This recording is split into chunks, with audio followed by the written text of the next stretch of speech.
আমি এখন অবস্থান করছি বরবটি বাগানে। দেখুন এই বরবটি আমরা ভর্তা হিসেবে খেতে পারি, বরবটি সবজি হিসাবেও খেতে পারি। কিন্তু বরবটির কিছু রোগবালাই রয়েছে। এটা প্রাথমিক পর্যায়ে যদি আমরা এই চিকিৎসার সঠিক সমাধান দিতে পারি তাহলে বরবটি একটি লাভজনক ব্যবসা।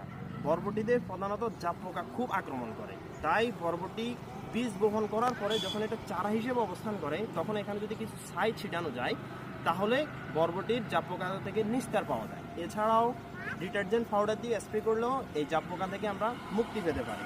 আর এছাড়া ইমিডাক্লোরোফিড গ্রুপের কীটনাশক টিডো অথবা কনভিডো দিয়ে যদি আমরা এই বরবটিকে স্প্রে করতে পারি তাহলে এই রোগবালা বিভিন্ন পোকামাকড় থেকে আমরা নিস্তার পেতে পারি।